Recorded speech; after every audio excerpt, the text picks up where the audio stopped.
I remember going across 90 on a beautiful day and coming out of that tunnel and seeing Rainier, and just everybody on the bus just gasped. But what I think was the most astounding thing was the beauty of this place, the beauty, the natural beauty. Even after 11 years, I still do that, you know, coming out of 90. It's fun to think back on those times. Folks were concerned about this guy from Texas, I think, and how will he relate. And I have to admit, I was a little bit concerned about that too. I think I began the week pretty much convinced there was no way in the world I would ever become the Bishop of Olympia, and yet wanting to love the adventure. And a few days into it, I found myself really falling in love and wanting to be here. And I began thinking, this might happen.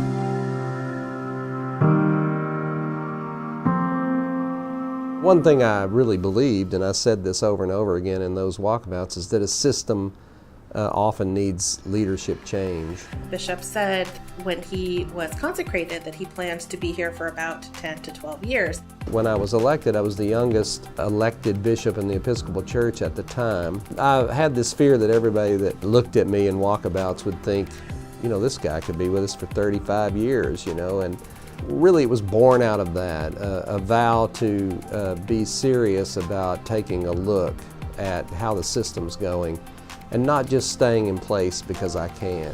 When I came here, a reporter asked me what I hoped for, and I said, I would hope that 10 years from now, the Diocese of Olympia is doing some really innovative things. I think we're there. We can only now start doing some of the dreaming that we really wanted to do. So I think for the governing bodies and for me, when I brought this up a couple years ago and said it's time to start thinking about this transition, to hear it out loud was kind of something that we had to have soak in, and I think there is some feeling on all of our parts. It's maybe we're getting right at the point where something great can happen. We brought a lot of health, we brought a lot of trust. So there's this wonderment that we need to discern together about, is that where we are, or are we just kind of fooling ourselves into that?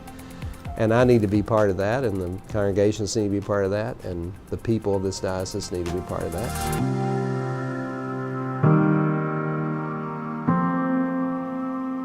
These WalkAgains are actually about us as a diocese engaging in a process of listening, both to God and one another, about what God is calling forth from the Diocese of Olympia. It will really be a chance to deeply engage with our vision and thinking about our future together.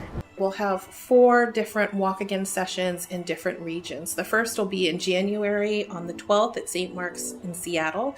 The second will be February 9th at Good Shepherd, Vancouver.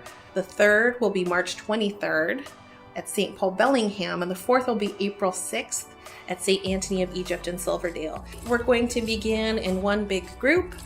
We're going to pray a little. We're going to hear from the bishop. I'll kick it off each day, and I'll be talking about my perspective of where we were and where we've come to, and probably sharing some of my personal reflection and discernment going on inside me so that people know that. We're going to have a chance to ask him questions that he'll answer, and he will listen. And then I'm going to disappear, and the governing bodies will facilitate discussion with the people that have come without me present about where are we going, where do we think we need to go, and who is the person who can lead us. We are going to do some work around our current vision that we've been working on, and we're going to be thinking together then about what qualities we need in leaders so that we can carry that spirit of discernment, and that we are the body of Christ. The time will be time for conversation around that. If we can do that with intentionality and with some focus, we become better, and I think we get clearer about who it is we are.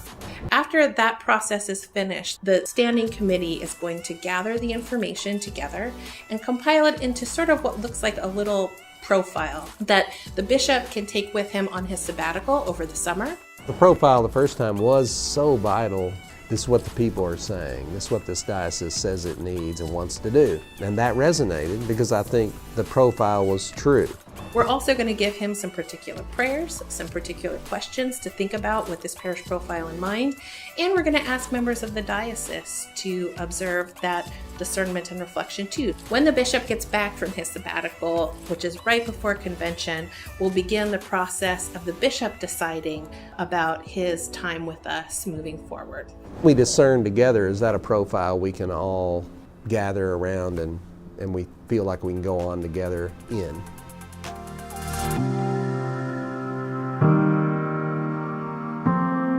The first reason I think people should come is actually that we are the body of Christ. And I can only speak for myself, but I love it when we're together. Just the group interaction and seeing your brothers and sisters face to face in this diocese will be the richest experience, I think. The second reason is that every voice is actually important, and each one of us actually has a really important part of ourselves to share with one another. This is really a chance for us to be present to one another and plot a course for the future, and every member is important to the functioning of the body. I think one concern people have is that these 4 days are going to be the only way they can intersect with this discernment, and that is not true. The governing bodies will provide other ways for people to have input. However, that said, I would really encourage people to try to find one of these days to be present and to leave their mark on the future.